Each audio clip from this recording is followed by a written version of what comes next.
Hello, my name's Gavin. This is Genre Books. This is not Tuesday, but it's still Tag Tuesday in my heart.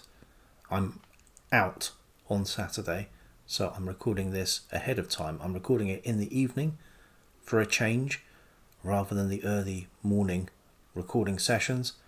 And there are only 6 prompts. This is the end of the year tag, and I was tagged by Pat at Book Chats with Pat, and mentioned in Alan's version of this tag from Big Hard Books and Classics, so I'm taking that as a tag as well. Prompt number 1. Are there books you started this year that you still need to finish? Yes, there are plenty. I might not finish all of them.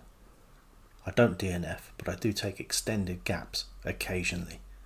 This one, not so much. We're just reading this slowly as part of a group read, Ivanhoe by Sir Walter Scott. So I will hopefully have finished this by the end of November. For a little project I've got going, I have already started this, which actually fits in with non-fiction November, completely by accident. The Gernsback Days by Mike Ashley and Robert A. W. Lowndes, the life and times of Hugo Gernsback, he of the Hugos. Also, for the same project, I have started, because that book won't fit in my bag when I'm commuting, I have started Olaf Stapledon, Last and First Men.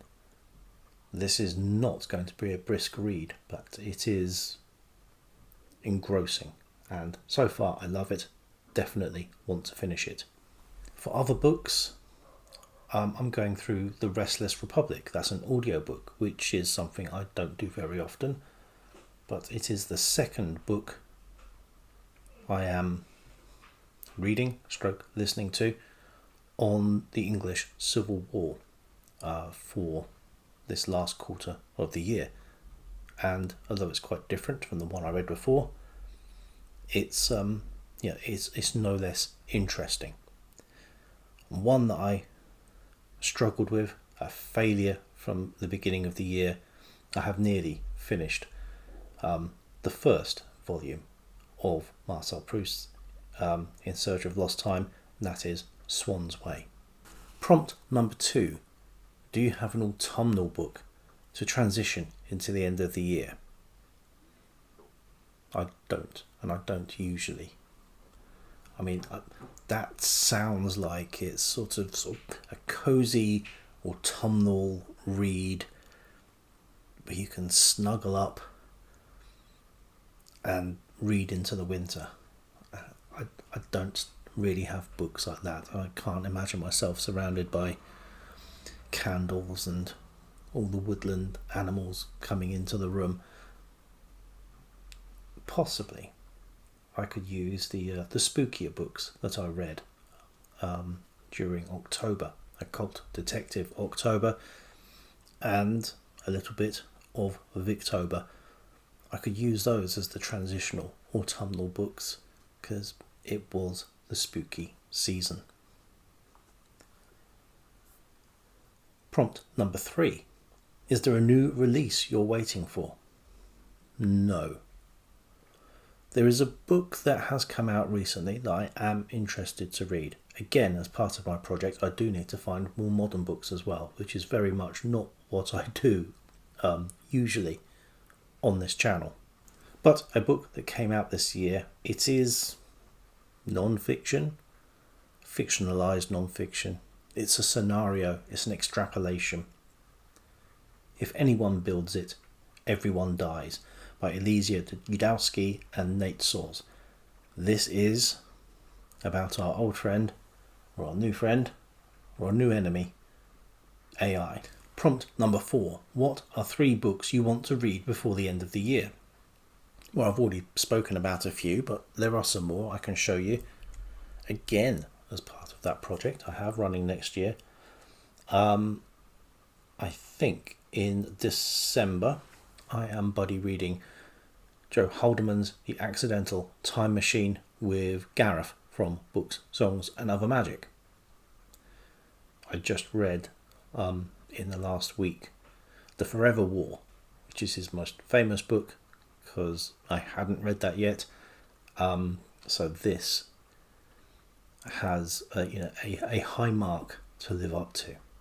There will be some ghost stories at Christmas. There is a whole event running for that. Now, I'm not throwing myself wholeheartedly into the event, but I will be reading the group read for that, which is The Signalman by Charles Dickens.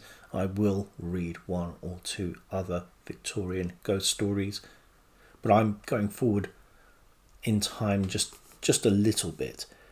This is weird fiction from 1907 to 1945, From the Abyss by D.K. Broster. So, weird fiction, ghostly fiction, short stories from the Edwardian to the just post-war age.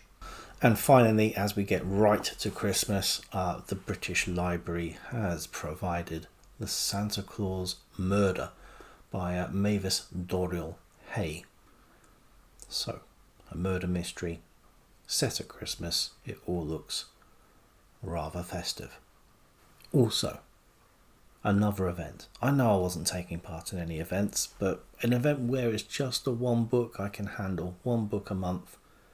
Weeder Under Two Flags. This is part of Roy from Roy Reads Anything's new event, which will be running from December and all the way through 2026 of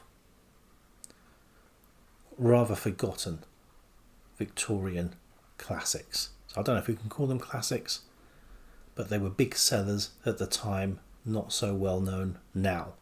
I've only read one or two of these, so there will be some new ones for me to dip in and out of the event throughout the year, depending on how the rest of my reading is looking. Okay, so that's more than 3. Sue me. Is there a book, this is prompt number 5, is there a book you think could still become your favourite book of the year? Yes, anything is possible. I already know, I think, what my favourite book of the year is going to be. I'm recording this on the 13th of November. I am 168 titles in for 2025. And some of them have been absolute corkers.